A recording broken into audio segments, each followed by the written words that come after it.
Hey,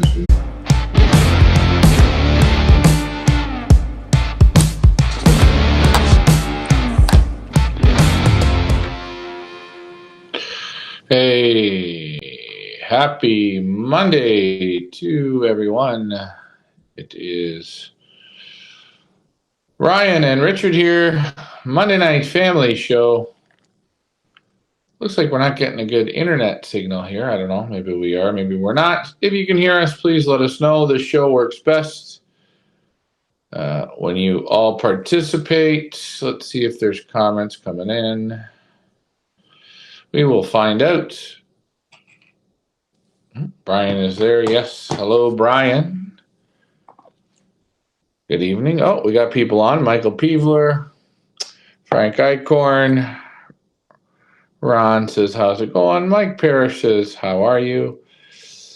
Good evening to Brian. Welcome, Ricky. Camera feels like it's on a bit of an angle tonight, doesn't it? Or is that just me? What angle? Tilting my way a bit. Yeah, it looks like we're seeing too much fridge. What do you think? Oh, fridge. What do you guys think? You think it's too much fridge? Too much fridge? You want to see the oven on the other side. More oven than fridge? I don't know. It's up to you. I don't know. Hey, good evening from New Jersey. Josh Tribley says, good evening, good evening, good evening. Well, what are we going to talk about tonight, Ricky? Last week, it's going to be hard to top last week's show. Last week's show was buzzing into Tuesday. A lot of people participated, which was great. And again, I always say the shows work best when you guys participate. This will be the last show that me and Ricky are together. Next week, we'll start doing the shows from Europe. So I'll be a little bit different. It is really, really cool here. Temperatures now have dropped. So, hey guys, how are you doing? How's it going? Picture looks good, says Mike Vandriak. We're not saying does the picture look good. Does the picture look like we're too far over to one side? That's the question that we are asking. You could move the fridge over if you want. We could. Now, if you just you shuffle a little bit that way, and I'll move a little this way. Yeah, that's what you got to do. You got to move over a bit. I was being honest. We got to move over. Yeah, last week's show was good. I mean, we celebrated 10,000 subscribers. Yeah, and we have more now. It keeps going up, and especially when we did the discussion about One-loft racing, One-loft and Crusaders in the One-loft racing. I like that, the Crusaders. That's a good name, and it was really, really something. And we feel very good about it. It's that. It was about 3 or 4 years ago. No, let's not even bring that up yet. Oh, you don't want to bring it up? No. We don't want to get the fire going too. No, let's see if they'll come on tonight. Let's see. I just want to talk. But before we get into that, because we will, we got up on our site. Before I forget, we got up on our site our one-loft race again. I don't know. We asked Terry 10 times to update it so people can register. But there's our one-loft race there. It's up there in red, yellow, and black, and a couple different colors. But the advert there is up for our one-loft race. Again, guys, we tried to make it cost efficient for everyone. We're going to make it a little different, a little bit different challenges here. But it's up on our website, so you can go and check that out. You can sign up again. This race is basically for Canadians and Americans that can send birds. If you are from overseas and you want to get someone to breed you pigeons, that's a Canadian or an American, that's not a problem. But for this race here, it's going to be based for the Canadians and the Americans. So there it is there. If you guys have questions on that, let me know. Rosedale says, good evening. Stan says, hello. Greetings. And yes, I know on Win Companion, you still can't sign up. I don't know why. I don't understand why when the new season comes, they don't just click it over so people can sign up. Instead, you got to ask the guy. And a fun fact that Win Companion apparently has gone from $500 a year to $1,000 a year. I still shake my head at that. I don't know how it went up double the money, but as you guys can see, it went up double the money. So if you see the little square cube there on the Wind Companion, to get your shit on there, it costs, normally it's $500 a year. They have moved it up. I think it's $1,050. Wow. Incredible, eh? But things go up. Greetings from California. Stan says, good evening. How's it going? Zach, what is going on? Nice to see you on. But there, our one-loft race is up there. We've got 3 different sizes of teams. You can put a 1-bird team, a 3-bird team, and a 6-bird team. Obviously, your 1-bird team, your money's going to come up front. The 2-bird team, Or a 3-bird team. or a 3-bird team, partially your money's going to come up front, and a 6-bird team, your least amount of money is going to show up. Can you go over the fees? Can I go over the fees? Oh, geez, I haven't even really looked at it since last week, but sure, I guess I can go over the fees. What are your questions on the fees? Fees. Now, again, I'm looking at this through October. Okay, yeah. I think it's pretty much in black and white there. 1-bird team's $450. It includes all your activation. So if you pay for a 1-bird team, that's $450 up front. A 3-bird team is $850. You get 1 bird activated for that price. And 6-bird teams, $1,500. You get 2 birds activated out of the 6. Then when it's time to activate, you're going to activate at $250 a bird. So I think pretty self-explanatory. We've got an encore race at $375. So if you want to participate in the encore race, there it is there. Good evening, Dave Shaw Putnam. When is your next pigeon auction? Well, okay, we're going to be heading to Belgium tomorrow. Actually, I head to Holland tomorrow, and I'm going to go to, on Wednesday, I'll be at Alfred's. I got to photograph Alfred's birds. And first auction will open this Sunday. It'll be Van Zuren. He will be our first breeder up, and then it's going to follow by Serge Van Alsacker and go on and on and on. Auctions will close on the Saturdays and the Sundays around noontime, North American time, so around 6 in the evening, European time. What does Stan say? Sounds good. I'll be in, but as the administrator of your race, you set the season.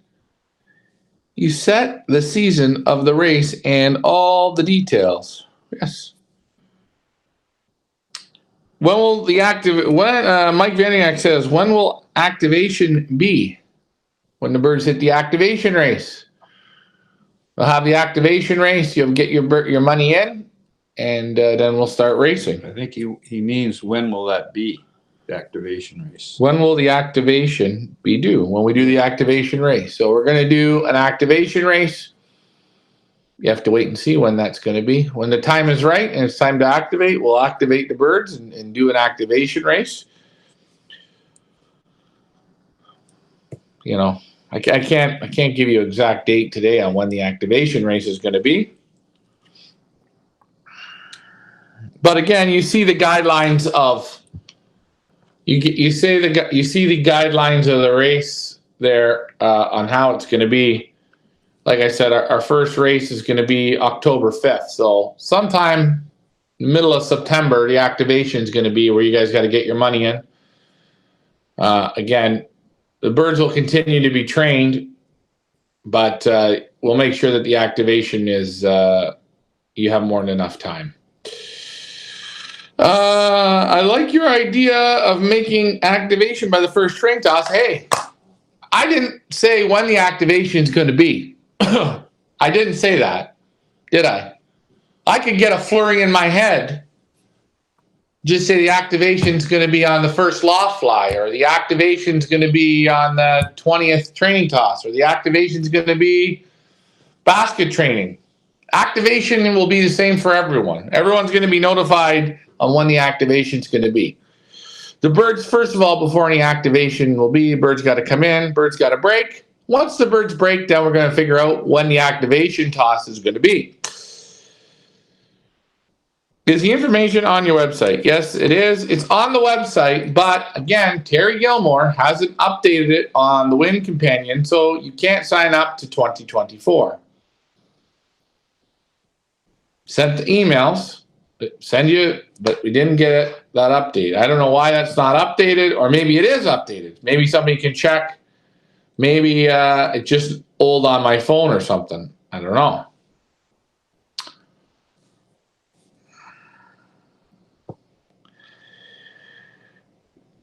March, April, yes.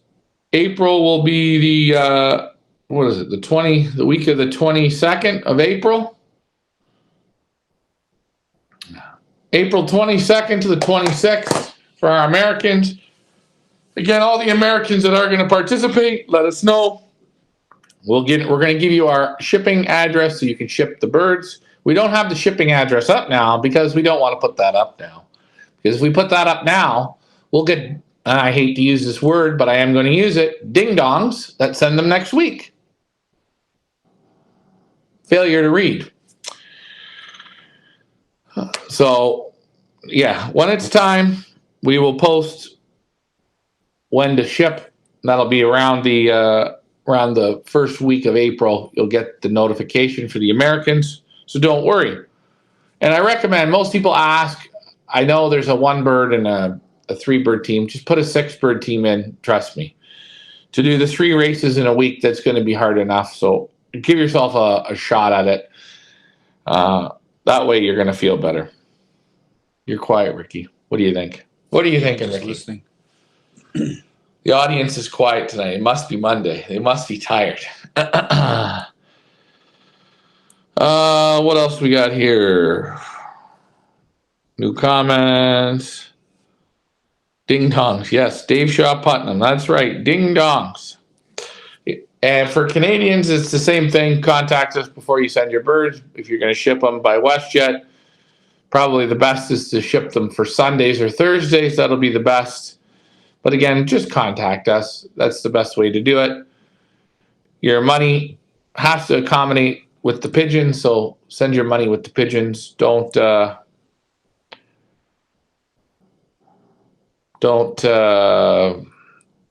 send pigeons without money because they're not going to go in the loft. Birds are going to be flown on a natural system. Yeah, pretty much natural. They got a week, 1 week of racing. Like I said, a 100, a 200, a 300. And yeah, we're going to keep it pretty natural. I don't...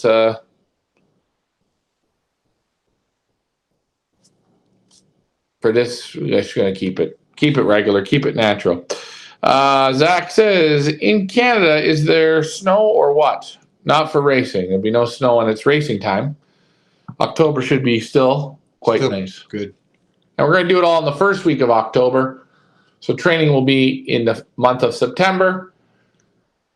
So before that time, it's just going to be loft flying, exercising daily.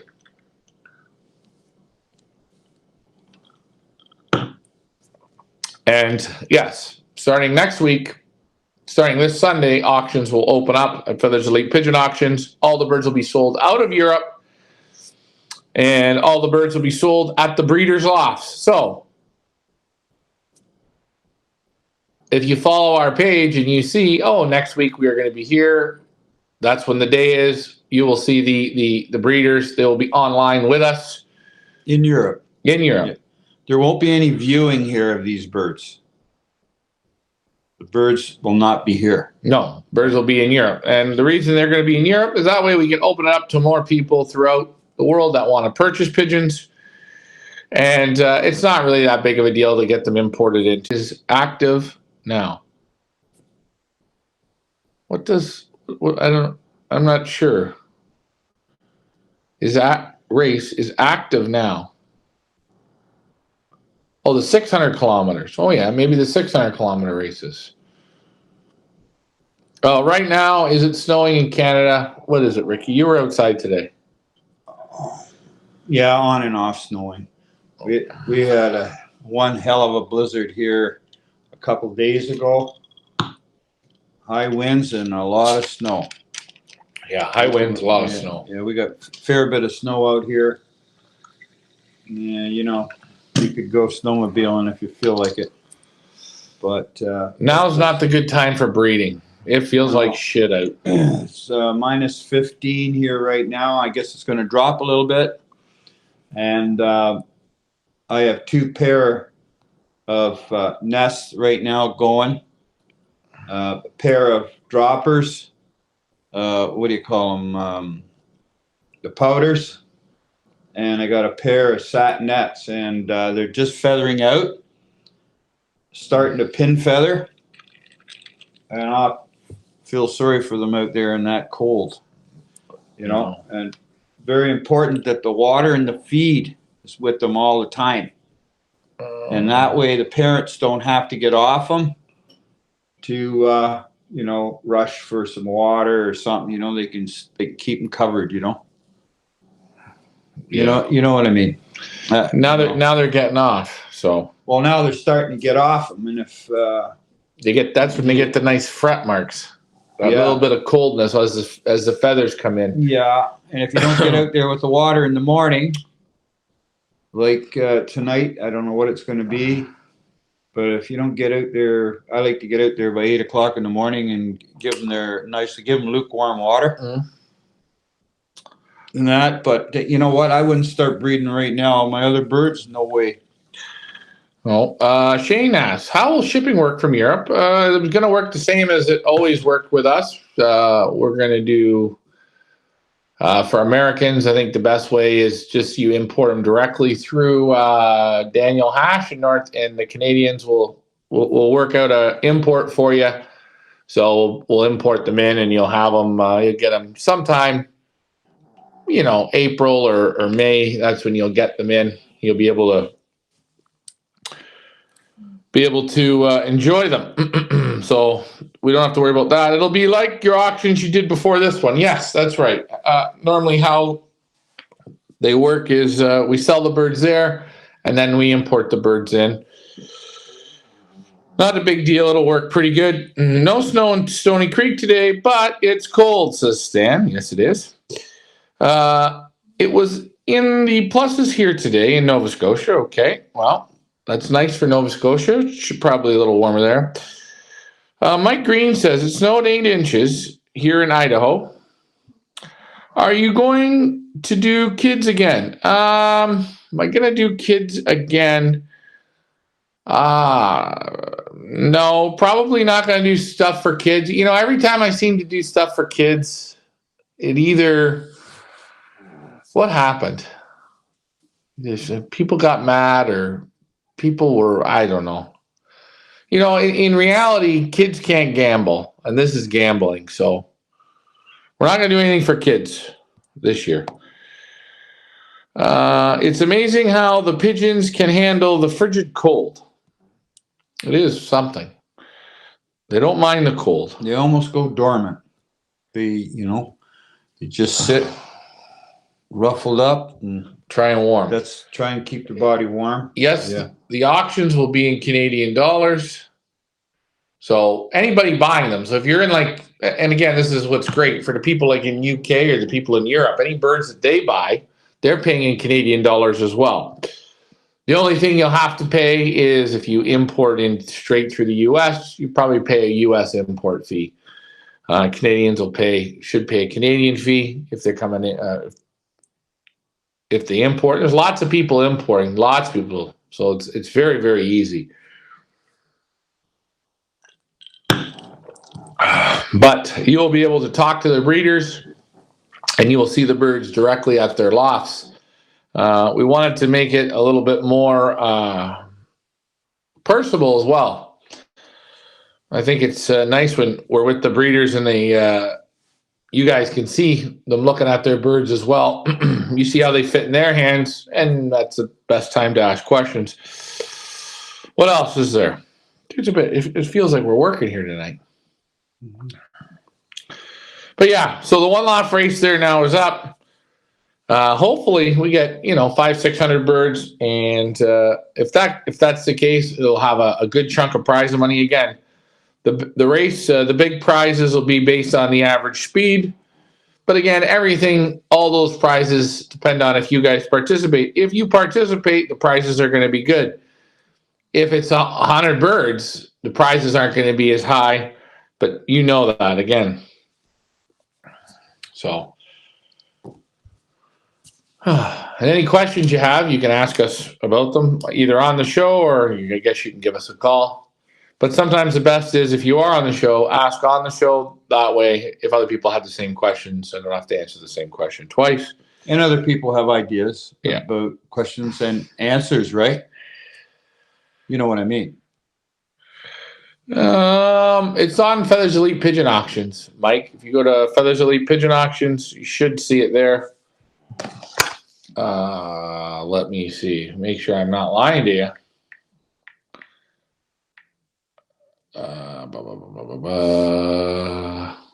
Mike Parrish says was -10 this morning. The high was -5 for northern Indiana.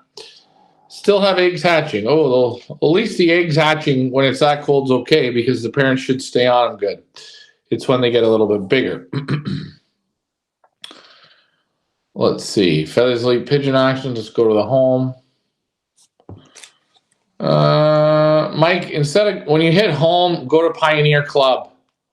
You'll see there in the corner, Pioneer Club. Should be there, I hope. I don't know. Maybe it's not. Maybe it's not up on the site. Oh, maybe I screwed it up. Maybe I didn't. I got messed up on it. Let me look. I'm just looking. Yeah, maybe I jumped the gun. I got the photo of it, but it's not. It hasn't been uploaded yet.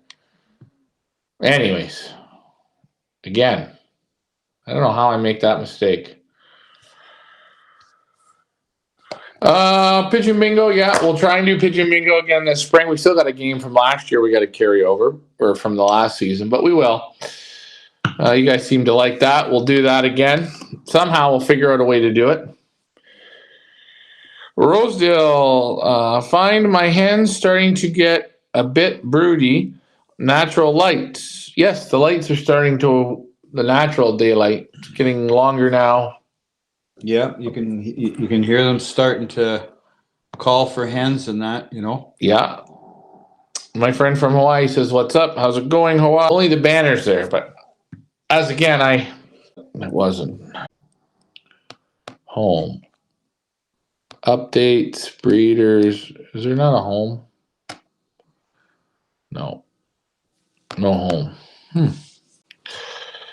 Anyways, it'll be up there. It's like I said, I got the photo, so she should be up there. If I would have known, I wouldn't have brought it up tonight, but I was told it was there. Or I wasn't told, I just said the photo was here. That's okay. Well, I'll get on there by tomorrow probably. It'll be on there with more than enough time for you guys to get set up. The stupid thing keeps asking me to rehook up. I don't understand. There it is in small letters. There it is there. So that's what you're going to look for when it is there. I'm not sure why the average speed is the smallest prize when it's the biggest prize money. The left corner there's got the most prize money, but well, that's a trick. See, so you guys got to look hard for that. But that's what you're going to look for. Keep checking our site. It will be there and you will be able to sign up. When a person sends their group of 6 birds, do they pre-select what? No, you wait. You wait until it is time. Until we say to select, you wait until that time. Because number one, I'm not going to ask people for them to pick their birds and then, well, you know what happens. They tell me the wrong number, or they tell me the number and then a bird flies off the roof. No, just wait till we say it's time. Then you can pick your 2. Then whatever birds you got left, you can activate them. There you go. Well, they should activate them. They will. Yeah. There's no cherry picking. Don't be dipshits. Your birds are left, activate them. If you don't activate them, I'm going to call you an idiot, and then you're an idiot. Then I'm going to say to you, because you're an idiot, Then you get called worse than an idiot. Yeah, and that won't be very good. And then we're gonna, you know, what we're gonna do? We're gonna give your birds to the kids. There, that's what we'll do. Any non-activated birds, we'll give them to the kids. I've never seen a coach back out on his team. Well, You know what I mean? Don't- I've never seen. Well, we've heard of some. we've seen a few fools doing that. We've seen a few. Listen, there is always one that will be a ding dong. That's a guarantee. Michael Peeler says, when will the auction close? Will it be you, Leah, or just like the old ones? No, it's going to be the old one, or it's going to close with me, Leah, and the breeder. So all three of us will do our show together. So you're going to actually watch the breeder as the auction closes. Love the 3-race Triple Crown format. Bill Robertson and I are entering a 6-bird team. All righty. Good job. Well, you might need to put 2 teams in, Mike. 6 for you and 6 for Bill. That way you guys... but please don't put 225 birds in. Don't do that. No, we don't want to perfect. do that. Yeah, so, yep, Shane, that's right. You're going to pick them when it's time to pick them. And activation, we're going to let everyone know when it's time to activate. But it will be fair for everybody. That's the one good thing. How many birds are you hoping to bring in? Whoever wants to participate. I mean, I'd hope a few hundred, that's for sure. I don't know, 500 or 600 would be good. Sure, I think that works.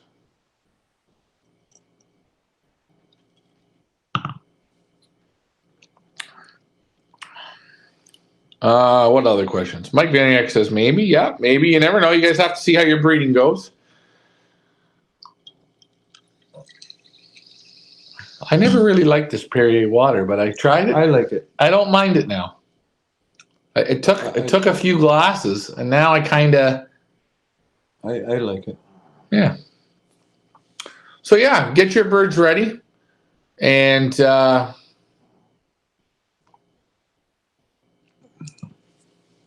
that's it, really. I mean, it's going to be quite simple. And all the training will be done in the month of September. So that's when we're going to start to train. We want to get all the birds in by the first week of May. That way the group's sort of about a month in. And that means before June we can have them out. And they'll be out, all of June, July, August, and training in September. So they're going to have three months of good exercise. Lots of loft flying. Yeah, and guys, you can put in, if you want to put more than 6 birds in, you can. I don't care how many birds you want to put in. We did make those smaller teams for people maybe that are a little bit, maybe a little short on fundage and still want to participate. Oh, also, we still have room, guys, for our Pigeon Boss tour. Oh, that goes off, I think, on the 15th is... February. What is it? February 15th. Shit. That's coming around the corner. You guys will follow us on that as well, so that'll be fun. And again, we'll still have our auctions running. Stan says he's game. Yes, you can be. And you don't have to bring all your birds at once, but for Canadians or buy wood, just bring your 6 birds. But, I mean, if you have 1 bird ready at the beginning of April. Or what? Yeah. When do we start taking them? Second week of April? First week of April. First week of April. You got 1 or 2 ready, bring them over. Yeah. And then the rest of them you have ready by the first week of May, fine and dandy. Oh, Rosedale says the grapefruit Perrier water. Yes. I haven't had it. Oh, I think I've had it before once. But again, you're going to bring young birds, get them involved. Move them around a little bit, get the shock out of them. Yeah. Make sure they're drinking well on their own. Mm-hmm. Get them in a basket. Put them in a basket. Leave them in your garage overnight. Take them back out the loft. Get them familiar with different movements, right? Yeah. Get them trained on different drinkers. If you can get them trained to eat through the dowling of a basket, if you got dowling on the side of a basket, that's good. In other words, give them a little bit of what you call street smarts. Yeah, a little bit if you can, and get them to eat large corn. I recommend that. That's always a good one. That works. Mike Vaniak says 1 month till the Pigeon Boss tour. Yes, and you guys are going to follow us when we do that. I will do daily videos with the group that we are taking. Right now it's 4 people. We've got Australia, America, and Canada coming, and there's still a few spots remaining. Again, you can still get flights at a real good price. So if you're holding out, you can still get on. Zachary asked, what is your favorite pigeon you have? I don't have a favorite pigeon. I think the powders, those are nice. I like those powders. They're pretty good. They're quite entertaining, aren't they? Yeah. But I don't think I have a favorite pigeon. I don't know. Although, I think my favorite pigeons are the ones when you're racing and then you find the ones there and you get favorites. I think those then become your favorites at the time. So that would be my favorites.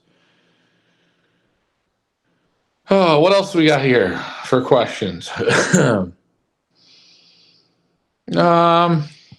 Geez. Again, a little bit quiet tonight. Mm-hmm. I'm not sure why. Oh, next week. Oh, okay. So let me another thing. So Wednesday I'll be in Holland. I'll be at Alfred's. And then Thursday I go back to Amsterdam, get on a plane, and I go to England. I'm going to do the Blackpool Pigeon Show. Pigeon Show's an auction. So I'll be there for this weekend. So you guys are going to come with me to the Blackpool. Then I'm going to come back and I got to do photos at the beginning of the week. We got to do surge photos, gi photos, and not sure. More people. But then next weekend I'll be at the Olympiad in Holland. So you'll come to that. So if you're on our page, you tune in. Remember though, when we're at the Blackpool show and stuff, some of the stuff you might get in the middle of the night because that's the time difference is 6 hours. Tracy must be at the Bills game. No, she wouldn't waste her time at football. I don't think so. Maybe she would. I don't think. But that's sort of the plan for this coming next this weekend coming, and then following one will be in Holland and in the UK. So. And there'll be auctions running. So you're going to have auctions running and you're going to see what it's like to do Blackpool, which that's fun. I always like driving. That's an every year event. Every time I go to it, it gets somehow canceled. Well, last time was that COVID business, wasn't it? Yeah, I think. They didn't know what they were doing. I think last year I was going to go. But I was in Pattaya, or I was going to go, and they canceled the room. They canceled you couldn't go and see the birds because of the bird flu. What timeline is Blackpool? Alexa, what time is it in the UK? In the United Kingdom, it's 2:04 a.m. Okay, so it's 2:00 in the morning there now.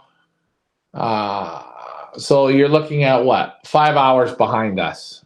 No, 5 hours ahead. So if I go on Friday to auctions that are running at 6 or 7 in the evening, UK time, going to be in the afternoon, 1, 2 o'clock.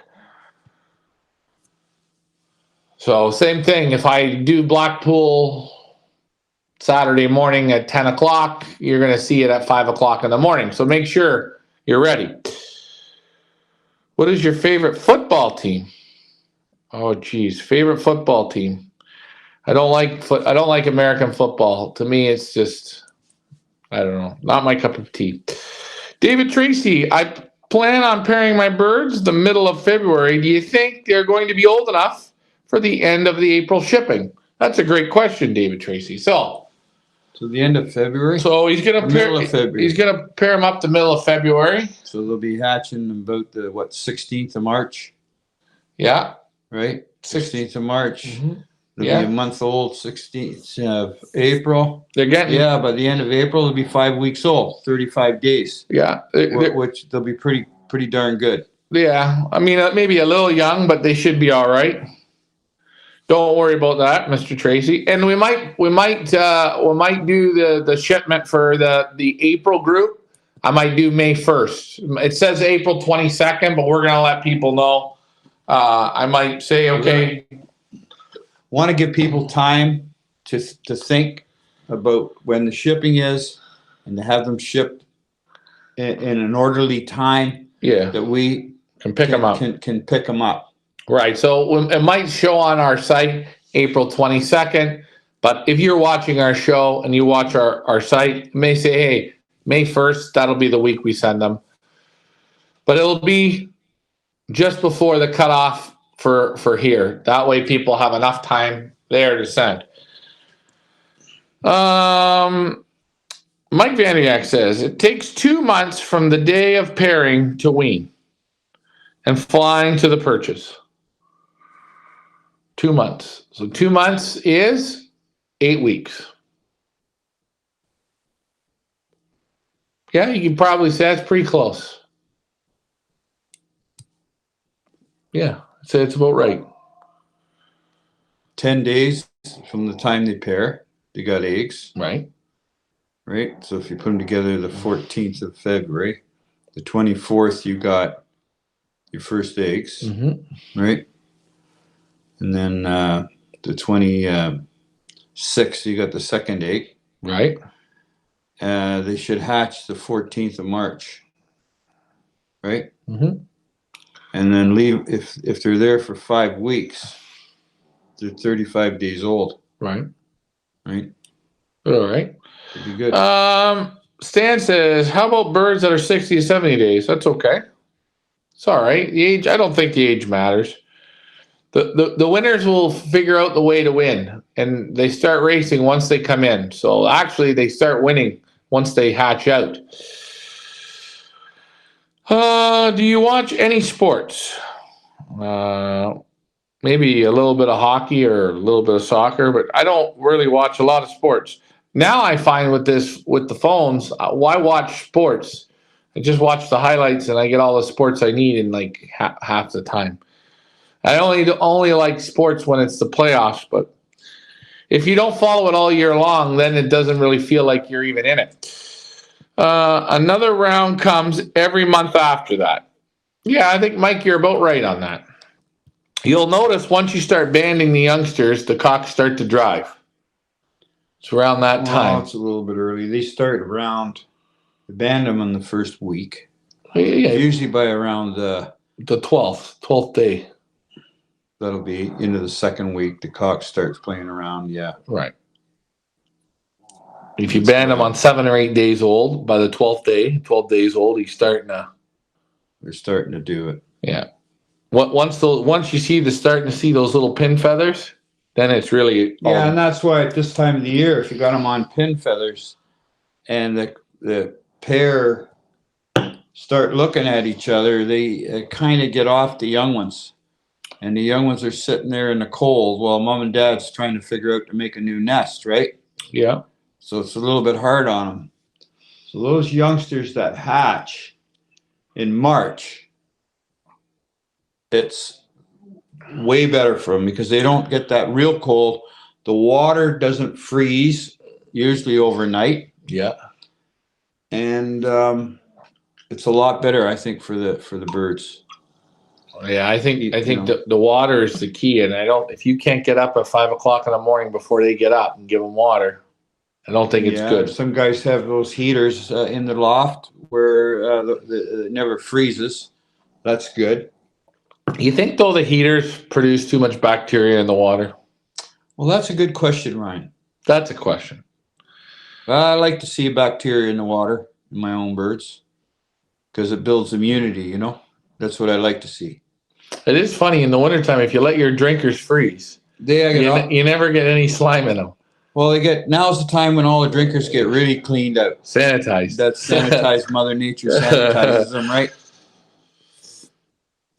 What does Stan say? The second round of eggs are about 15 days of the first young. Okay, that's could be about right. Yeah, I think you're right. Mike Vandiak says, and Well, guys, remember what Mike says normally goes. You can usually get 4 rounds of youngsters. If you put them together, let's say the 1st of March, you'll have 4 rounds of youngsters by the end of May. By the end of May, I think you're about right. Yeah.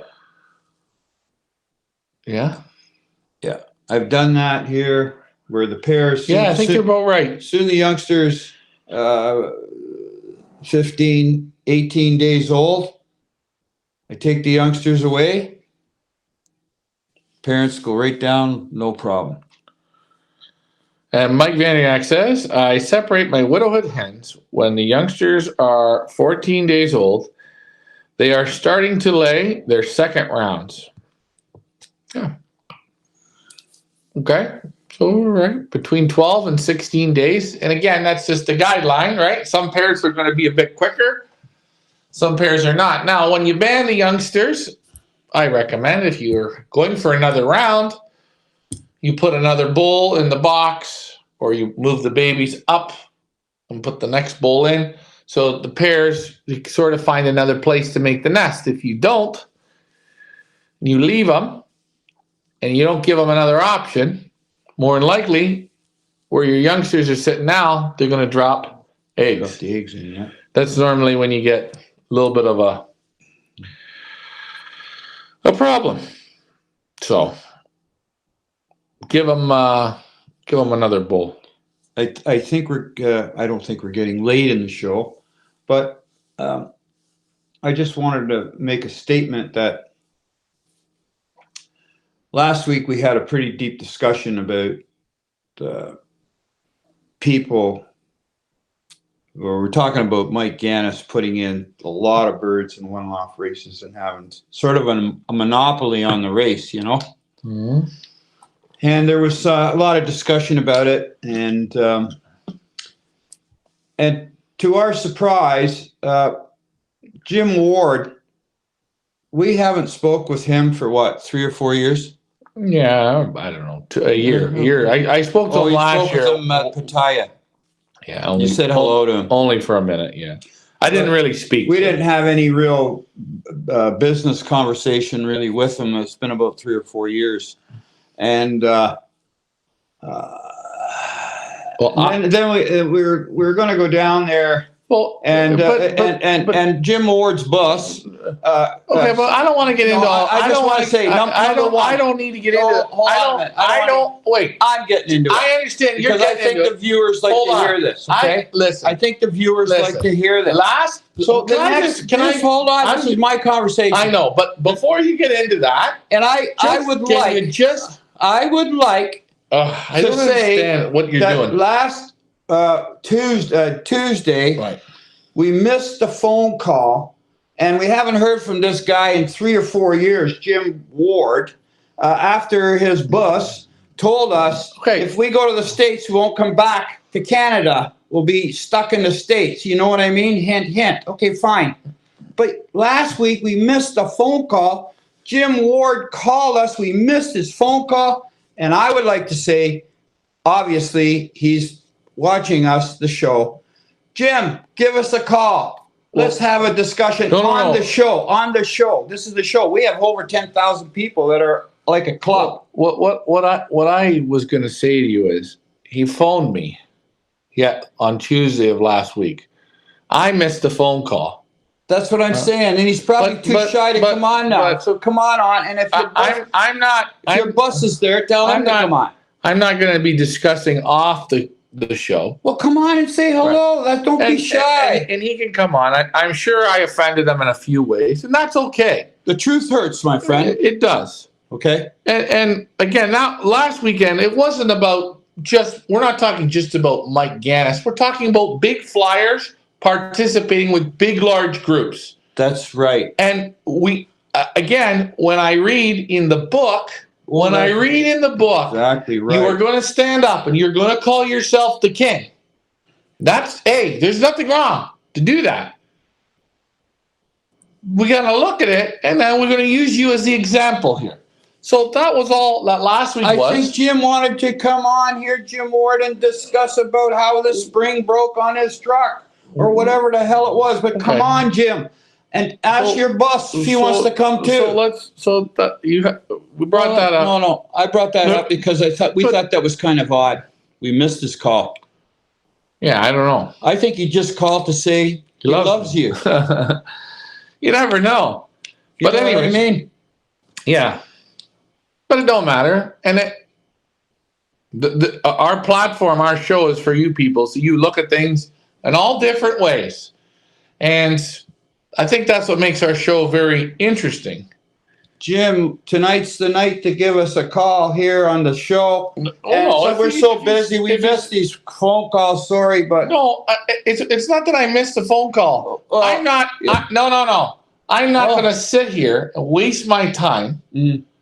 talking about what on my time off the show. Well, you brought up the springs broke on his truck. But I didn't bring up the springs Somebody broke. brought it up. They said that the springs broke. I didn't say the Somebody springs said broke. the springs were broken. The race said the So springs maybe broke. he wants I to didn't talk do it. about the springs. I Maybe don't he's know. got Hendrick Springs put on the thing now. Listen, Or maybe he got them right from Mack It- Truck. it You know doesn't- those it- Camelback springs? He probably it put does- them on. to me, it doesn't matter. Doesn't matter. We're supposed to be getting better at this. Did you not want And to it didn't have get any better, more it got worse. participation? I like participation. Rob Wong Jim says could be part of our club. you mean mob flying. And no, I can't call it mob flying. I can't call it mob flying because it's in the rules that you're allowed to enter all the birds. So you can't, It's monopolizing. That's what Yeah, it is. it's monopolizing. That's a $64 word. no, we're not getting into a fight. We're communicating. Ricky sometimes will go off down the road. No. I just want to say, Jim Ward, come on and tell Bus to come with you. Ricky, you got to relax. I'd like to have this guy. Yeah. And I'd like to know what it means if we come to the States that we will not Listen. leave the States to come back. Ask Jimmy, ask your boss what he actually means. Does that Okay, mean hold we're on. going to go to the States and become hold on. billionaires and say, Maybe. screw Canada? I don't know. Anyways, hold on. Rob Wong says it's a fair conversation, monopolizing mob flying. Yes, It's the same thing. right. We can't knock the races for accepting all the birds. You can't do that because these people they do make the prize money go up. They make everything go up. Everything this way, this way, this way. I think somebody wrote. I read on a post. Somebody wrote. It would be nice to see a one-loft race take one bird from each flyer. That would be nice. That would be nice, but the big flyers will not do it. It's never going to happen. You'll never see it Why won't they? because it's because they become human again. They become like the regular loser, like you and me. If they only put one bird in? Yes, you're not. You don't become the master. So that's what it is. Okay. Well, it has to be. Think about it. If you send 150 pigeons to a race, okay, and you win, you walk around like you're the king. Yeah, I won, sure. But did you pick the pigeon? No, you didn't. You picked 150 pigeons. It's different. And then there's guys that want to send 150 and they don't have the money to send 150. So how can we judge any of it equally? You can't. And I'm not knocking the guys that are. It's not that I'm knocking. I'm not knocking. If Mike or Gary Smith or Joe or whoever, they send all those birds and they win the races, you can't knock it. I'm not jealous of it. But if you break it down, are they winning it? What would happen if all of a sudden you get a call tomorrow saying, I want to come in the Pioneer One-loft race. My name is Mike Gannis. I want to put in 300 birds. How many birds you taking? I'm taking 500. I'm putting 300 in. Oh, That would be interesting. that'll be real interesting. Yeah, and Then, Yeah. but I wonder then, like let's take that as a small race. So let's say that somebody does put in. Let's say our race here, we take 500 birds in, and one guy sends 400 birds. Now, do you think the other participants, maybe 20 guys that participate in, do you think they'll say, "I want to take my birds out. I don't have a shot at this"? I would say it. I don't know. I would say it. I'm just saying, Rob, we're getting back into that yeah, shithole. I don't need to get in there. Maybe It's Jimmy Dad, can come just on and talk about why he takes all these birds in. I don't give a damn. I know, but I don't feel like talking about Jim. No, I'm just saying, I'm embarrassed that we didn't catch his call. It took him 4 years to call us. Well, maybe he was inviting us for lasagna. Maybe Bus didn't know. Oh, they always know. It's kind of like rigging a U.S. election, don't you think? 100%. Yeah, sure. If they rigged it, I guess so. Sure. Then can create a race within the race. Have a 3-bird nomination. Yeah, I think that's great. I like those ideas. Have you ever not noticed in those nominations though? I don't notice as much participation. Have you noticed that? I mean, if you look at the high rollers and stuff, I don't know if there's a ton. And the sites, you can't see if how many birds are in it, but maybe that there is. I don't know. Ian Sybil. Ian says, Africa Pro, 15 bird limit. Why do we care how many birds a guy ships? Your race against every single bird. I'm not against it. Brings the prize money up. I don't. 15 bird limit. Yeah. Africa Pro is a 15 bird limit. Okay. I'm not against that's pretty good. I'm not against but most normal guys, they can't afford to go into it. But didn't you hear somebody on the internet said that so-and-so put 250 birds entered in one race? No. What we were saying, and for Ian, so you get it, last week, we're reading an article about how the guy in the article saying how he's a pro and how he's winning these races and blah, blah, blah, blah, blah. How it's all going to be in the future. Right. How it is for the small guy has a chance to beat the big guy in the one-loft racing. Unfortunately, it does sound nice. It's well written. It's really mind fucks you. That's all it really does. Because the formula to win those races is to send 250 pigeons or 150 pigeons or 175 pigeons to get the maximum in to do it. You're not judging. It's not judged the same way. Yes, they bring the prize money up. 100% they're going to bring the prize money up. But it's still not the same. Now, One-loft Racing says Africa Pro has gone no limit. They changed to a normal format. Of course, they changed to a normal format because the big men, the big guys to win these things, they need the goddamn army to do it. They need the army to do it. And it's okay. But when you look at any sport, professional football, soccer, or hockey, they have to field a team. Basketball, too. And any of these professional, you have to field a team. And that's what you participate in. But it don't work in pigeon racing because to win the pyramid, this is what you got to do. You got to first send 150 pigeons to these races, 200 pigeons. Then, by doing that, you automatically know the owners. You move up to the next level. And it goes on from there. And the other thing, take an analyzation of this. These guys are mostly dealing in third world countries. Hold on. Okay, third world countries. Something's mysterious, I think. I dropped in unannounced at Mike's 25 years ago. I found him very kind, a good host, smart guy. Yeah. We dropped in at Mike's as well. I don't know, 5 years ago. Ryan and I dropped in. I hugged him. I hugged his wife, Debbie. We hugged each other. Everything was kisses and hugs. And God, man, nice to meet you. And all this shit. Great. 1 year later, he tells Ryan, if you come to the States, I'm sorry, don't come. You won't go back to Canada. To me, I think the guy felt a little intimidated.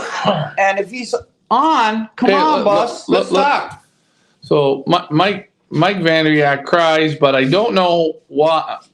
Wait. Mike Vanderyak says this. They will cry, but I don't know why there are 600 birds. Only one will win.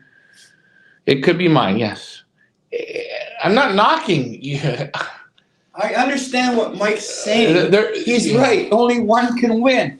But at your odds, it's odds, number one. Number two, if you're dealing in a third world country, I'm saying, okay, hey, Johnny, you want to go for lobster tonight? You know what I Hold on. mean? And that's it. No, and this is what I see. You know, or I'll buy a whole bunch of Ian rugs says- from you, you know? He is kind of a pro, though. That's why we want to beat him. Well, yeah, he is a pro. You but ain't gonna beat him. Ian, you can be a pro too. Anybody can be a pro. You send those big numbers and a lot of shit at the wall, and you send 150 birds to a race. You're a pro. Now, when you beat him, you don't really beat him. You never beat him. He doesn't have to win and he's beating you. Now, if you're looking at it saying, well, he sent 250 or 175, and that can be anyone, and I only sent 3 birds and I put 3 birds ahead of him. Yes, you did beat him, but nobody's going to know you. Nobody's going to say, oh, you're the pro now. No, they just look and say, look, I want to buy the bird that finished 647th. I want to buy the bird that finished 500. I want a bird that finished 200. They buy all the birds up. He won in the race without even winning the race.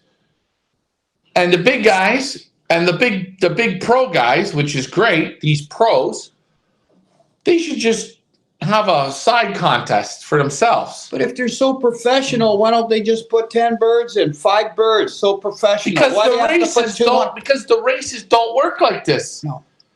The other thing too is I heard from different Okay, people. we're not getting into that now. I'm not getting into that. We're just not, because that's not what we're getting into. So enough. Tell Jimmy, give us a call, Jim. Okay, so LMR, if you buy one lotto, yeah, but if you buy one lotto, Mike, we're not talking about the lotto, Mike. So the pros that send their huge teams, when do they win? The race? It's a joke when people buy their birds. They were the gods of the pigeon racing. What? Let me read this again. So, for the pros that send their huge teams, when they do win the race, are they really winning? Well, this is what we're saying.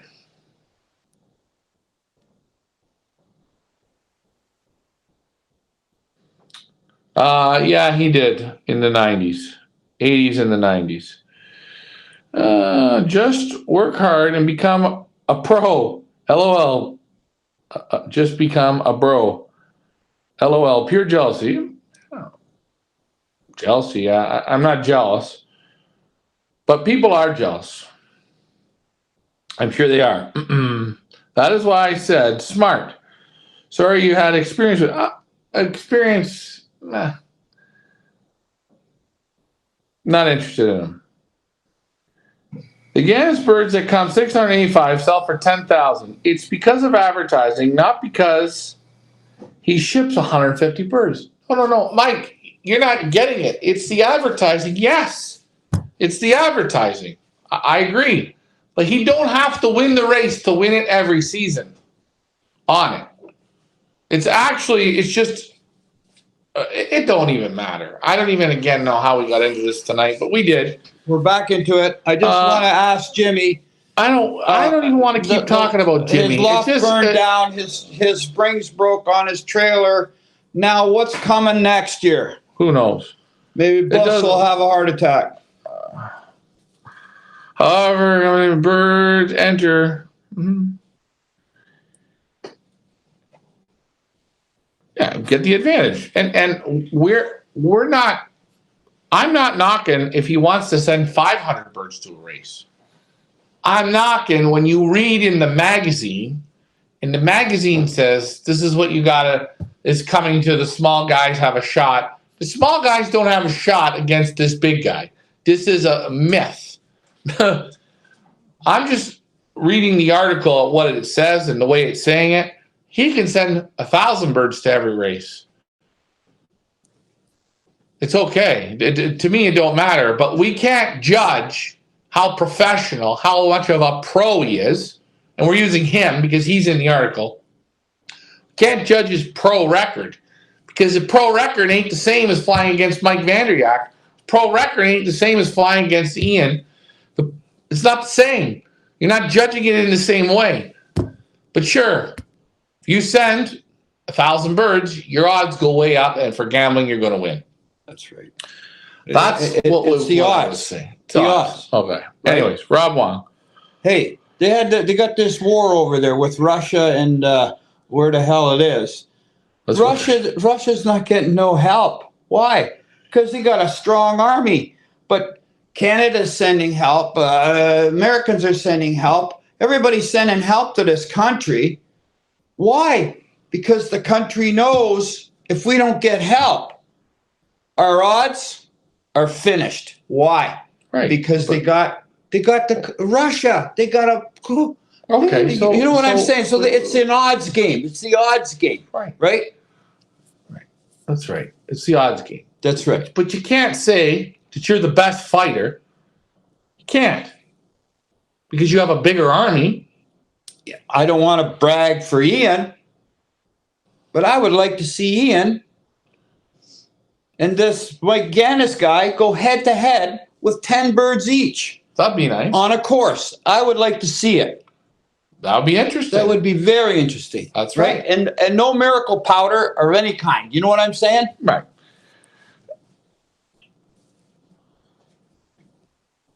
Yeah, and that's what I'm saying. And Mike says it there. I agree with you. I'm just looking, when you read in the article, you know, you can look at it and say the New York Yankees have won so many World Series, so many ways, or the Chicago Bulls, or whatever the hell it is. They have to follow a formula that all the other pro teams followed. Pretty much. Pretty much the same. Okay? That's what we're saying. When you're looking at a guy, any guy, myself, this year, if I send 300 birds to Pattaya, the odds do go in my favor. I still have to be lucky. But even if I send 300 birds to Pattaya, I haven't done 50 years of marketing. My birds will not sell for $10,000 for a pigeon that really should be this. But they got to sell them, you know. And there's other behind the scenes going on. Okay? And if you don't get behind the scenes, you ain't going where you think you're going to go. Well, and Mike says not many of us about pro records. Well, yeah, I think everyone does. People are always looking what everyone else is doing.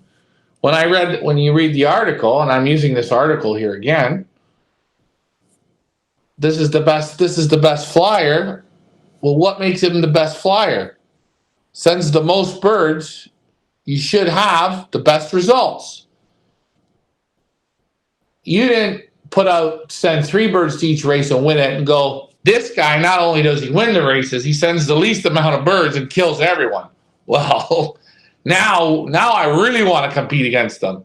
But really, do I really want to go and dump all this money into a race in, let's say, Pattaya or Victoria, to where the owner and the guy that's sending all the birds sits down and has discussions, put their arm around each other, take photos? I don't know. But anyways, but hey, that's another discussion. That's another one, yeah. There's other stuff I don't even want to talk about. What I've heard. I'm not interested. No, I'm the Super Bowl. I don't even know who's playing in the Super Bowl, so I couldn't tell you. David Tracy says it would be wise to vaccinate the OLR birds weaning and then again before you ship them. Sure. Take a look at Chris DeBecker, the sit down I did with him, and I think he vaccinates his birds before the first race 6 or 7 times. He has no problems. He tells you exactly what he's vaccinating. The guy that vaccinates them when they're about 12 days in the nest? I think so. Yeah.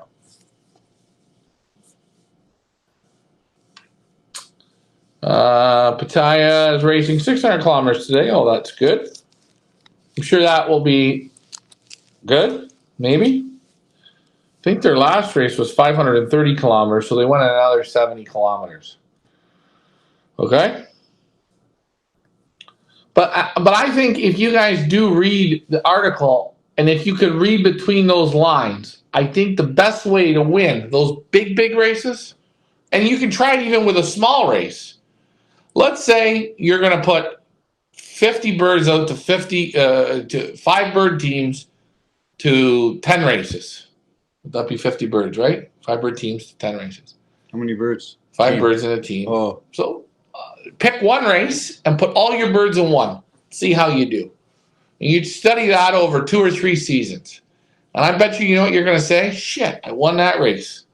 I won it, or I was in the money, or I think. And again, a reminder, you do have to send good quality pigeons. And you also have to have good politics. Yeah, I have good politics. Yeah, that's right. Not many. Okay, hold on. Let's see. 3,557 birds at 600 kilometers. Now, I can't remember in Pattaya, I thought they sold all the birds. Or do they only sell the first 500? How does that work? I don't know. Mike Vandiak says, if there are 100 flyers in a particular race,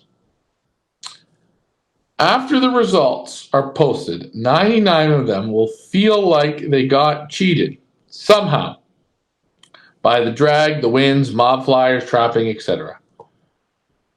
Okay? Sure. That's human nature. Right? Human nature is if we're not winning, we're going to find an excuse, and some of us either adjust or some of us make excuses. How many do that with our birds? I bought a pair. I spent good money. You know, the youngsters were this and that. Oh, I just knocked them off. No. Meanwhile, it wasn't the birds. It was the guy managing the loft. What did he do? He blamed his birds. I'm just saying. I think what I am saying is, it will be nice if there would be a race or a series of races throughout different parts of the world where it's completely limited, and you have to get in there with huge dollars, like $50,000 for a team of 5. So let the big players play. But you have to understand something. But I don't think it would ever happen. There's corruption involved. Corruption is bad. Bad corruption. And that's what it is. Doesn't matter if you put 3 birds in, you're going to be there. If you put 300 in, you're going to be there because there's corruption involved. Yeah. I believe it, 100%. Well, sure. Right? There has to be. Okay, you know the blue bars with the white flights? Yeah. The one white flight? Yeah. Rosedale says, I recall hearing back in the day that many complained about Claude Rothgeeser would enter in the races. Yeah, Claude would enter always 7 or large amounts. 8 teams of birds, and I don't know.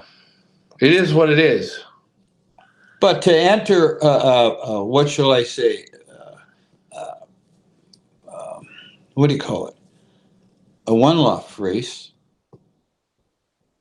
Not a one-loft race. An open race. It's a different story. Sure. Do you get what I'm saying? No matter what way we look at this, even if you're flying in your own club, right? There's no way to pigeon racing. You will never be able to be gauged because this guy sends 100. This guy sends 10. The guy that sent 100 had the wind with him. The guy that had 10 didn't. The guy lives here. The guy lives there. Blah blah blah. But it's the guy that sends 100 to a club race or combine race, and he can drop 30 on a drop. Sure. Okay, that guy is working with his pigeons, okay? A guy that sends 10, and if he can drop a couple on a drop, he's working with his pigeons. Right. But the guy that sends 80 to 100 to a combine club race, and he drops 1, to me, he put 100 in, but he didn't work with his birds. His birds are shit. Okay, the next week, he drops a totally different pigeon, and He's just hit and miss with one bird here, one bird there. That guy's not working with his birds. He's just throwing a lot of shit at the wall. That's all he's doing. Now, Rob says this, at the end of the day, we must buy the big pro band name birds. We are only growing bigger monsters when you really think about it.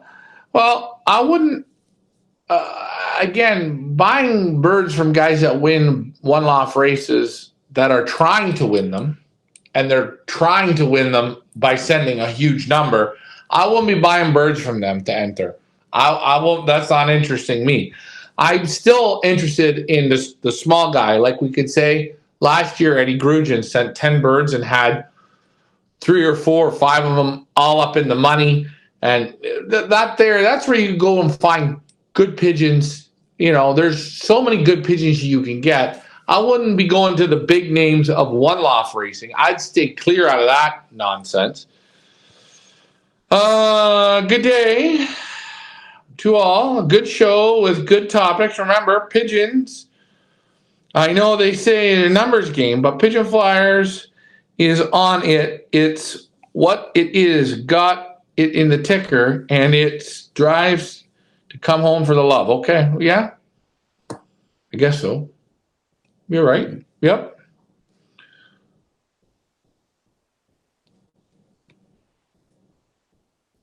But it was interesting this week at the Thailand Masters.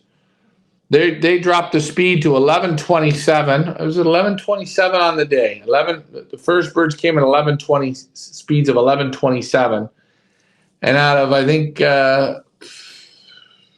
was it 1,500 day bird or 1,500 birds? They got 75 day birds. Meanwhile, a few days earlier, they're flying speeds of 1,550, and they get 1,500 birds in an hour. But what was the difference in the weather? The humidity? Obviously had to have been headwinds. Had to have been headwinds with heat. But isn't it remarkable how the quality of the birds, it just drops to nothing. Once you give them the heat and that humidity and the headwind.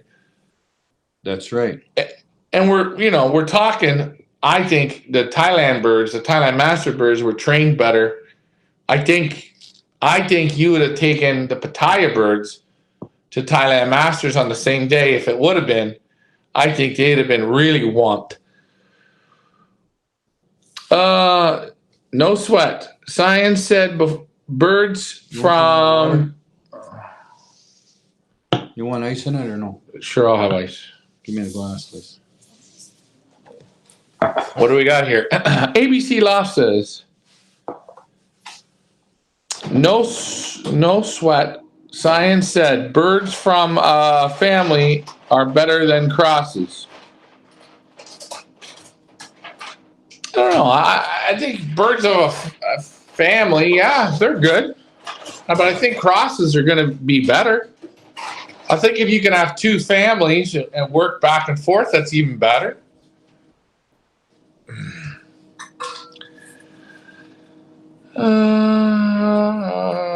One-loft Racing says, I had a pigeon in the Thailand Masters. The weather was brutal. That's a hard day. Fog on the mountains, headwinds, and 36 degrees. That's why. Those were real tough pigeons.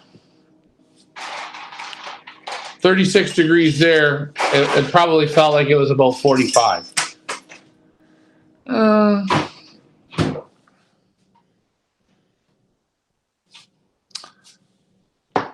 don't know what that means, Frank, but okay.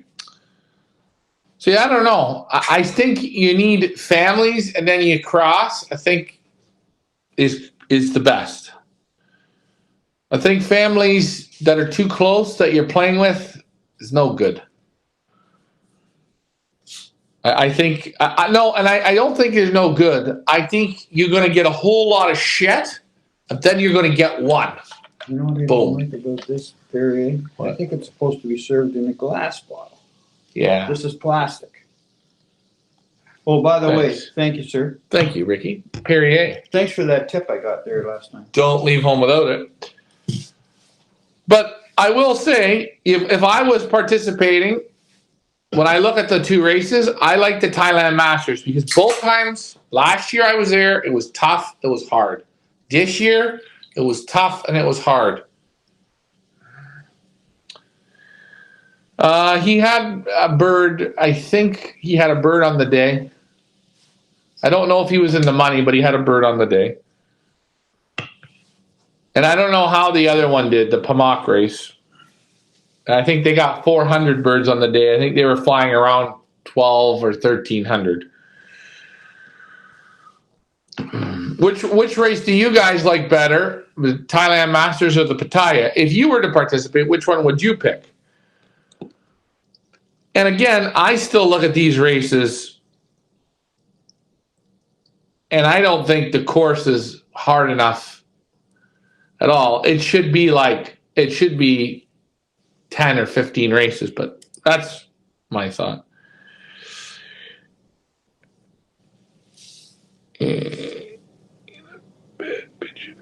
Have you ever had a pigeon that raced very good in a bad pigeon race? I don't know. I think your coverage of the Thailand Masters last year was good. Thank you. Maybe we'll go this year again. I have to see. It would be nice to go, though, and have a team of birds. Alan says, I think it means good morning. Oh, yeah, maybe Frank was saying good morning. Or maybe he's saying good night. Anyways. Yeah, the Thailand, the Pattaya race was good for coverage because there was so many people and the way they did it and the thing, that was good. I might go back one more time. Maybe next year I'll go back. Again, I have to see. Again, it's not cheap to go to these things. But if we keep getting the subscribers, hey, we're over 10,000. If we can get to 20,000, maybe we'll do that. What else? What were we going to say? We showed you the One-loft race. Talked again a little bit about large flying and one-loft racing. Talked about cold weather. We talked about some cold weather. We talked about the trip. Trip was good. Coming up on this. This is going to be quite interesting. Oh, we will be going to the Lear Market when that comes up. So that'll be fun. Again, we're going to be going to the Fugare Pigeon Show. We're going to go to the Houghton Pigeon Show. Shit, there's a lot of stuff coming up. So once tomorrow hits, our station will have stuff hopefully every day or every other day. And when we're in Europe, we'll always try and meet up with breeders and do some interviews. And we'll try and keep building on our page.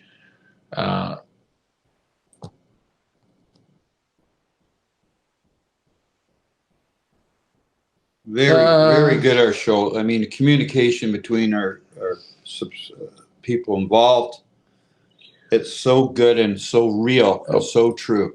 So here's a question. I give you something to talk about. Which round of pigeons would you send to any race? Which round? First or second round or third round? Yeah. It depends on when they're hatched out. You know, the question is does it matter when you send to these races? Does it matter if the birds are first round? Does it matter if they get there just before the cutoff? Does it matter? A question for you.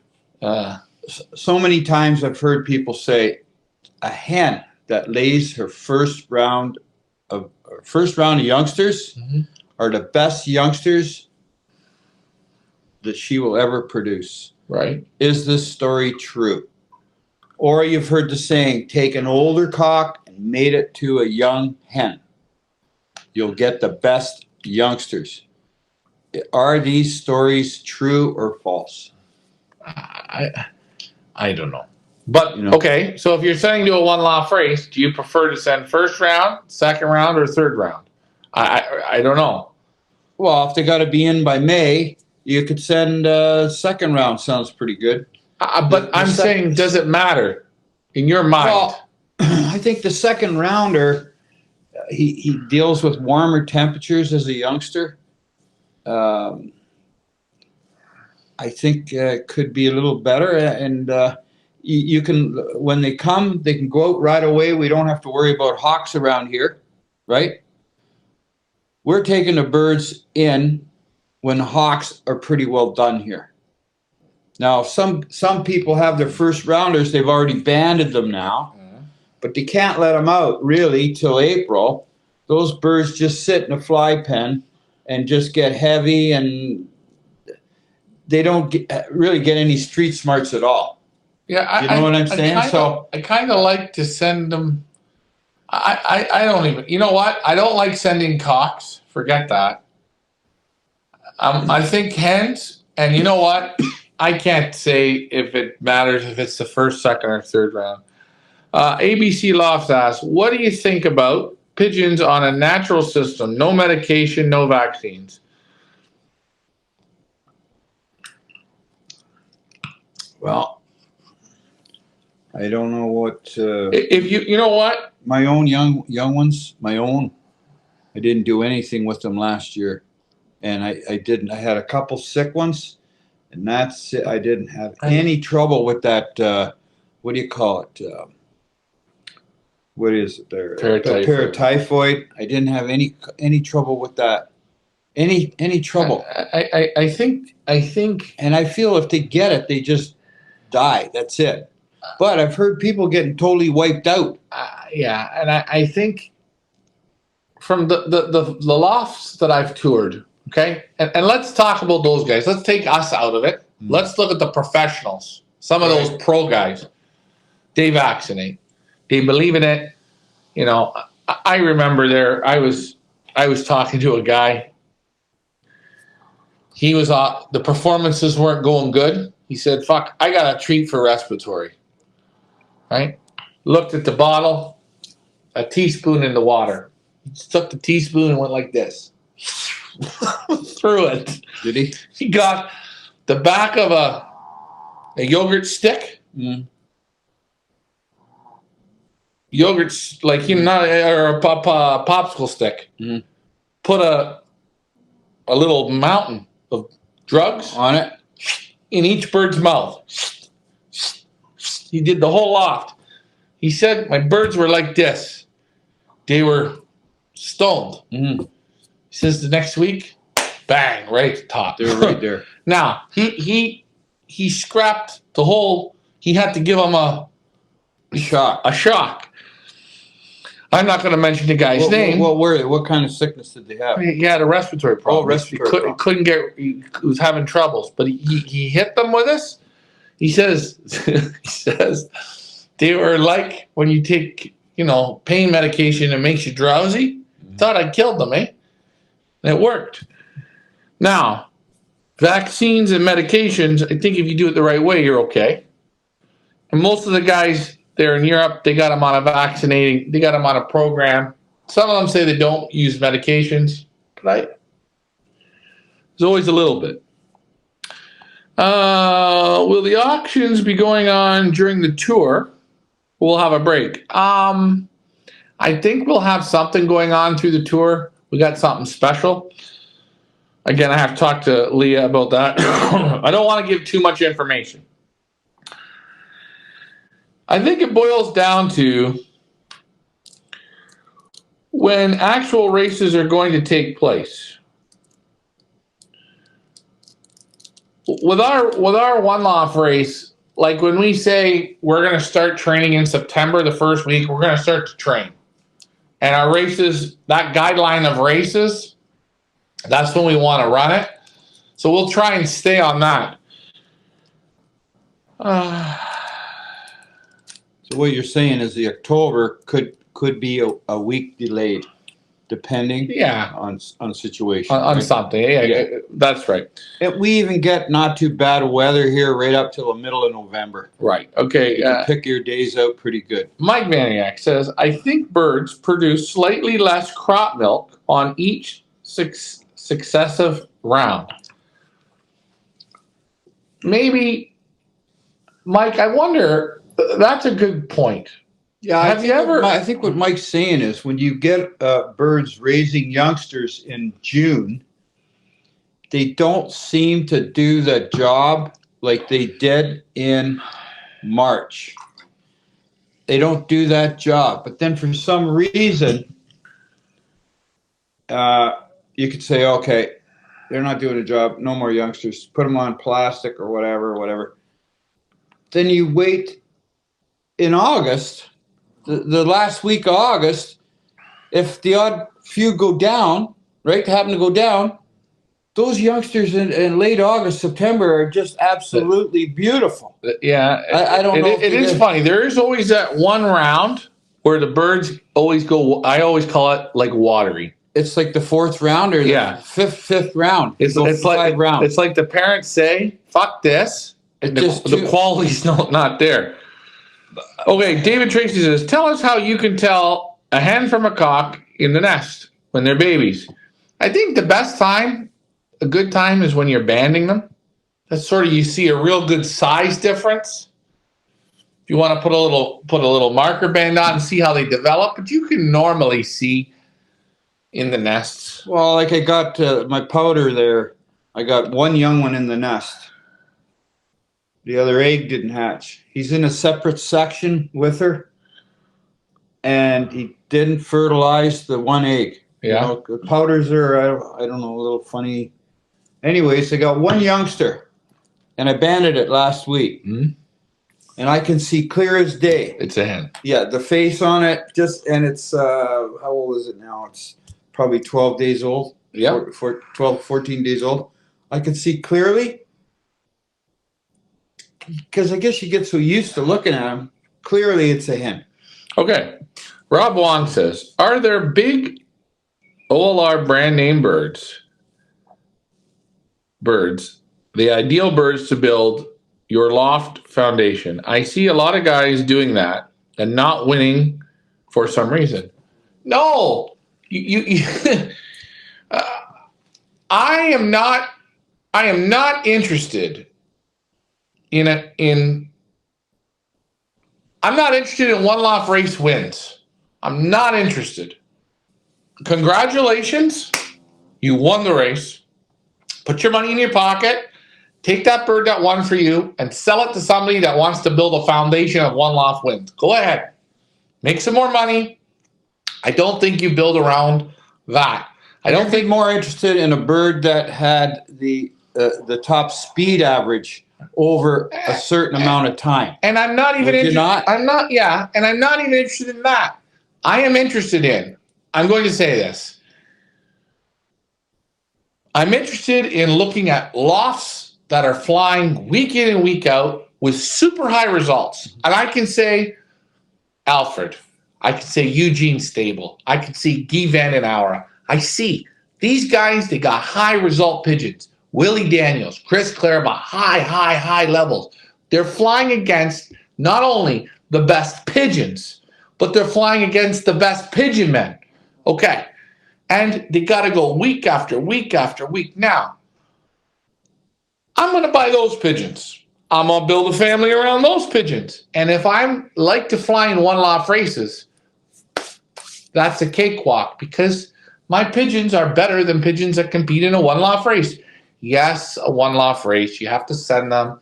They have to break. They have to climatize. They have to go through all that horse shit. But in all honesty, it is not harder than flying races in Europe at the highest level. It is not harder. I want to build around a winning pigeons, not one loft race, hokey pokey horse shit. Not interested. But that's me. And Rob, you're saying that you see people buying all these one loft birds, right? You're not winning shit. Because what's a one loft race? What do they always say about it in Europe? It's just a good time to go, meet the guys, have some drinks, sit out in the sun. Somebody gonna win some money. It's not bang, bang, bang, bang, bang. It's not even. Why don't these one loft races here do 5 races, a 5 national program where they do a 250, a 300, a 325, a 350, and a 300. Boom, boom, boom, boom. Let's judge the goddamn young birds. Let's judge them. Let's pull out a course and run them 8 weeks or 6 weeks or 5 weeks or 10 weeks on a system. Then you're going to start to see pigeons that are worth bringing home. I think the birds in Europe that are flying, 100%. these top flyers in Europe, the birds are working way more than in a one loft. Right? Alan says, I think 25 days old on your cutoff date would be good. Mm-hmm. Mike Vaniak says, sometimes I will switch a 5 or 6 day old youngster with a pair hatching to get double milk. Okay. A baby cock typically has a wider skull than a hen. That's what Rob says. I think you'll see on hens, you see the whole feature of the pigeon is a little smaller. It's just a little bit different. That may be true. That may be true. Parents start getting tired by the 3rd round, but end of the season, most birds left from your highest banded numbers. Okay, let's read this again. Ian, let's read this one again. My reading was shit. Let me try it again. So Ian says this. That may be true. Parents start getting tired by the 3rd round. But at the end of the season, most of the birds left are from the highest band numbers. Highest band numbers. Highest band numbers. That means. He's saying the younger pigeons. He's saying the higher. Okay, so Ian, are you saying that the birds you have left? So if you started banding with band number 01 and you go to 100, you say you have more of the 70, 80, 90, 60, those numbers? I think that's what he's saying. The later young ones. Right. You know what I also think too is when pairs, if you've got a pair that can work and produce, some pairs they do that better than other pairs. You know what I'm saying? I think they're not as strong as a parent, right? They don't have the commitment as some other pairs may have. Do you know what I mean? Right. Michael Peeler says, can you use the nail on the string trick to check the sex in the nest? I remember someone showed us that, but I don't know. Nail or a pin on a stringer, something like that. A sewing needle, a needle. Yeah, I don't know. I don't know. Best birds build a team from fanciers that fly well themselves. That's right.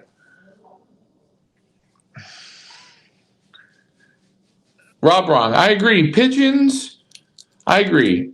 Them are Belgian ace pigeons or real pigeons. Build your foundations. And less with the one-loft race names.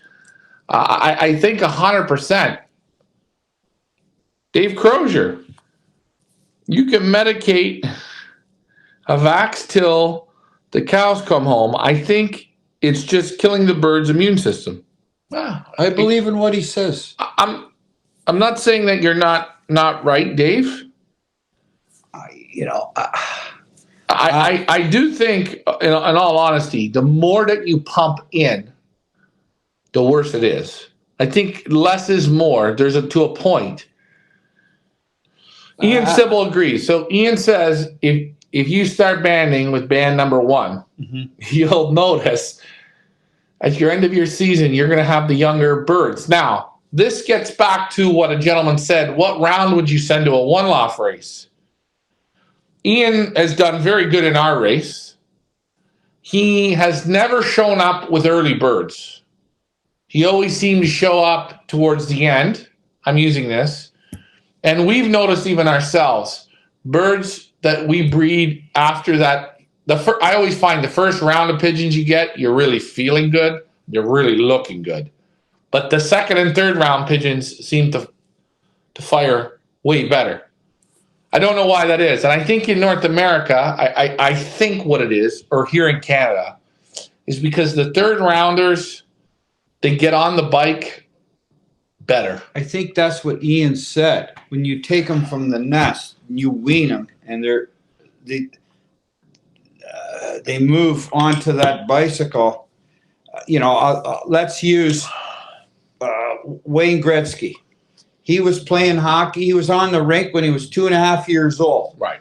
If you take a kid and don't put him on the rink till he's 18 or 16 or whatever, Yeah. what chance does he have? It is same as Ronaldo, probably that soccer guy. It is funny, but you hear very few stories about the boy started playing when he was 15. Very few stories in sports like hockey, soccer, hockey. I'm saying those sports, right? Football. Kids are playing it now, and most of these kids start when they're very, very young. But how many stories do you hear about the kid that started when he was 15? There are those stories, but very few. But you got to ask the question as well. He's either got it or he doesn't. Or he doesn't. That's true. So you raise 50 youngsters. Okay, here's a question. One or two either got it or they don't. Here's a question for Ian. Ian, what would you rather fly for your team of young birds? You can only keep the first round. You can only keep the second round. You can only keep the third round. What round? You breed all three, but you can only keep one round to work with. Not for one-lofting, to fly yourself. I know which one I would pick. There's Alfred. Alfred, I'm going to see you Wednesday. Wednesday, I'm coming over. Say to Art, I'm coming over. I think the overuse of antibiotics causes a lot of problems, but vaccinations are a must. So let's see what Ian says. We asked him this question, and that goes for anybody. I asked Ian the question, but what's your answer? What round would you like to play with? I would take the second round. You take the second round. Right. Second round. Now, I don't know if that's... So, yeah, your second round. Yeah, I think. Second round's good. Yeah, and I like to keep the rounds separated from each other as well. You know what I mean? Ian picks the third round. Third round. Right. So those are the babies that you're weaning about the 1st of May, getting them weaned out. Right. I'm not against that either. I think what's great about the third round is you just get them on the bike. Now, the other thing I find too is the first round they become far too sexually and crazy. Mm-hmm. I think when the birds are working, you ever notice the third rounds when they fall in love, they're bang on. When the other ones, they're so in love, they're not focused at all. No. Even the hens. In the third round, those rounds, you got to let them out on their own, let them learn to ramble on their own, because it can be dangerous if you happen to let them out with the second round, let's say, and they get dragged, right? Yeah. So Rob Wong says, are one-loft races taking away from the sport of multi-loft racing? Well, of course it is, because the world's becoming more fast. I mean, you think about it. There are people, they eat 7 days a week. They order from Uber, and Uber delivers them food. And the world's getting faster and faster and faster.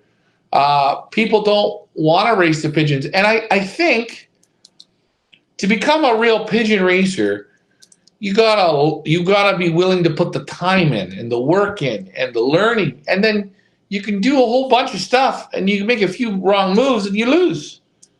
You know? So I think it's always going to be... I think it takes about 35 to 40 hours a week to really fly pigeons the right way. You know? Okay. David Tracy says, second round, although I raise a third round from Alfred's birds and put them on, they flew fantastic. I think the babies that you wean around the middle of April to the first week in May, and you get them on the bike and they start to ride, they seem to be real good. Not saying that first rounders, you're not going to have some good ones. You will. But there never is. You'll always talk about shit. And that thing was so young. We started. That thing was so young. That thing was so young. Can you believe it? This thing's so young and it's kicking ass. How many times have I heard that? I've heard that 100 times.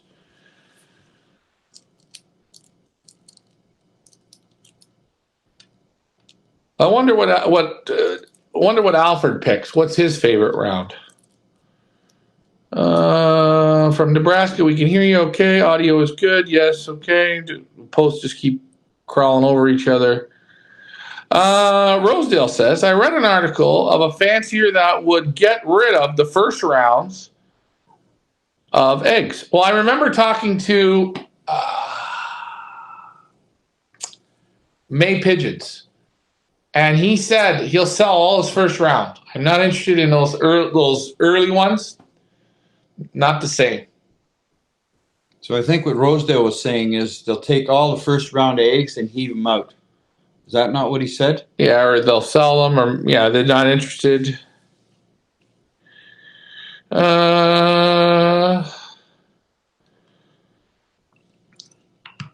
What's his name? Frank Green said that to me one time. He said my whole first round of eggs, puts them together in the middle of February.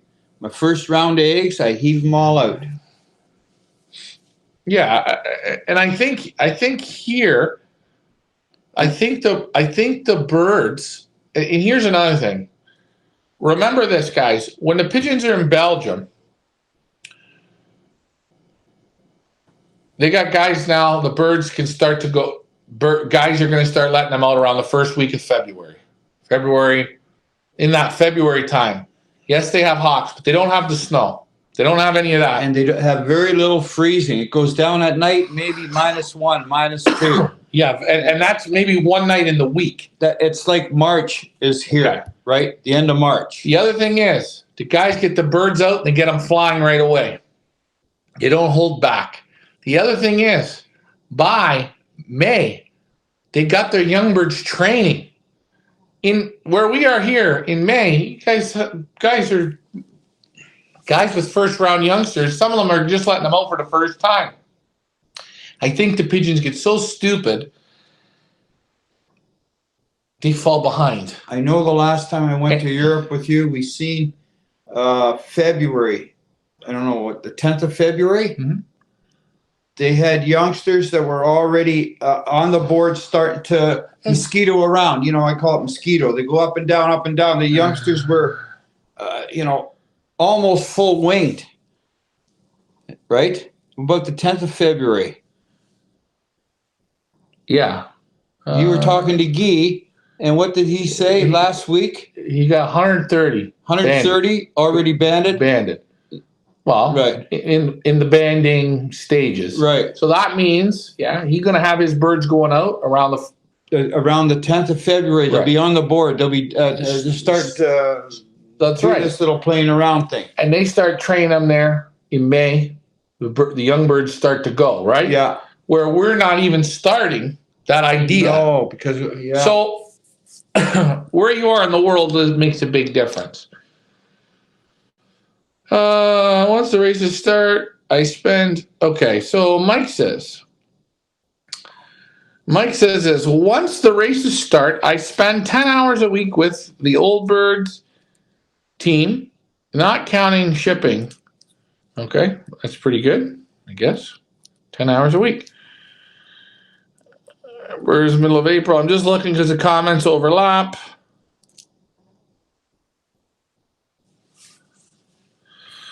The best fly, we fly is salty first round of pigeons to pay for his training and feeding and racing. Pigeons he would race would be second and third rounds and fourth rounds. Okay, there you go. Where are you from? I can't. How do you pronounce this name? Fotis? Fotis. Where are you from? Okay, I'm just looking here. Oh boy. Hold on. Doesn't the choice of rounds as creating squeak up the genetic selection process? I don't know.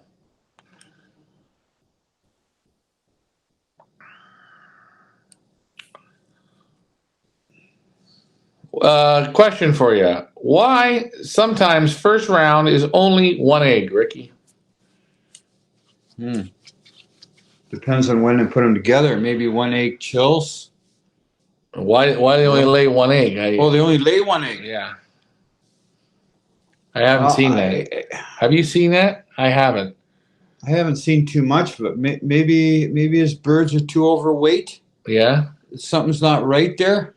Hey, Overweight birds. I separated the hens and the cocks the other day, and all my hens are overweight.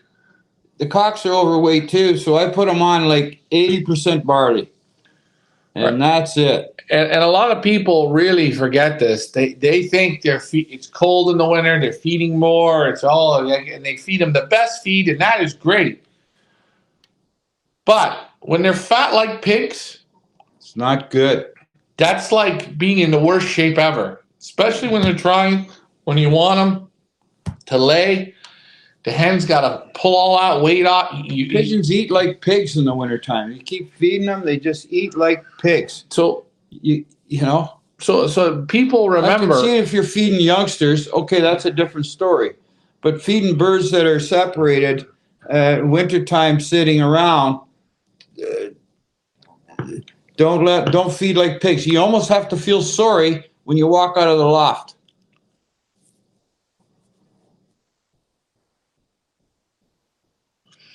All right. High percentage of young birds that fly on OLRs have national ace pigeons or big winners in the pedigrees. Of course. I think so. If you look, take a look. Not all, but some do. Rob Wong, William Ace pigeons. I'm just looking here. Yeah. Also, people remember, if you want to pair up here in February 14th, go out and handle your birds. Go out and handle them. And be honest with yourself and say, are these fat pigs? How are they? If they're fat pigs, now you start to bring the weight off them respectably. But if you wait that long. Now you can do it. But you don't go in there, I'm going to pair them up February 14th, go in there February the 12th and go, oh, shit. It's... Well, you shouldn't do that. We all make mistakes. We all feel sorry. We give a little handful here and a little handful there. And next thing you know. That's right. They're way too heavy, right? Right. And the other thing is same thing when the birds are feeding, the youngsters, give them enough feed that they're eating the feed that you give them. Cleaning it up and pumping it to the babies. You got to look at it this way. Wintertime. Mm-hmm. Mother Nature. For the barn plugs. They got to, if it's snowing, they got to dig through snow to find feed. Lots of times they'll go 2 or 3 days with no feed, right? Mother Nature leans things down. The geese fly south. Mother Nature makes them work. They land in the fields here. Now there's snow. And then we keep working, keep flying. Little birds, wild animals don't find the feed like they do in the spring and summer. Your coyotes and I whatever. think it's the evolution. So what it does is it leans the animal down. So when it comes reproduction time, it can produce properly. Yeah, that's right. And so I would say if you're getting 1 eggs in the nest, go and handle your birds and see how heavy they are. And see if he's puffing. Yeah. And hey, when you handle a bird in your hand and he's doing that, he's breathing hard. He's telling you he's too overweight. He just... Right. He's telling you, I'm a fat pig. Cornish hen. Yes. Rosedale says he agrees with you. Rob Wong says, OLR signaling, okay, I read this one, Zachary, okay. Stan, I will bid you a good night. How will shipping work from Europe? Okay, we got that question. So, we've been on for an hour and 50 minutes. I think we can wrap this one up. It was a light show tonight. We wanted to keep it light. the next time we're on will be next Monday. I will be in Holland and you will be here. We're going to run the shows this way for a little bit. Monday nights will still be the same time. Outstanding pigeons never get fat. Outstanding pigeons never get fat. I do find sometimes real super quality birds that hold weight better. I do see that. Hold better signs. I'm just looking at comments. I'm just trying to get.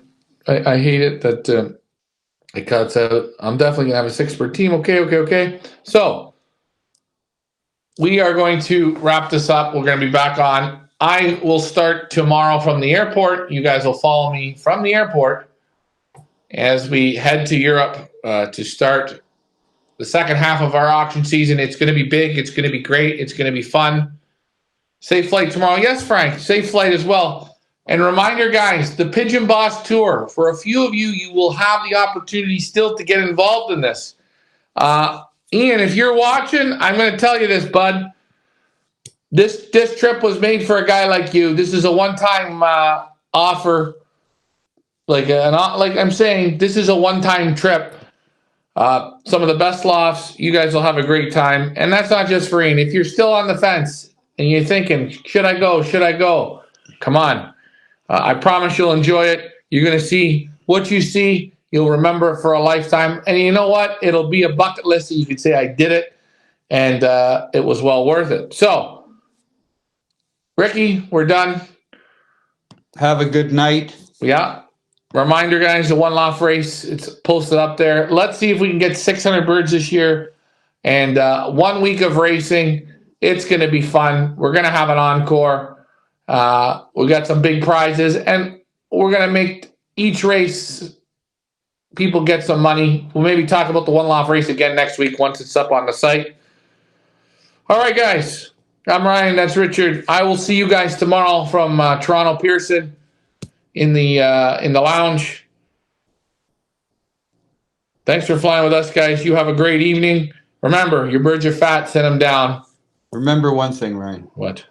Hendricks Springs, they're one of the best. Hendricks Springs. Ask Mike. He'll tell you. All right, guys. Bye for now.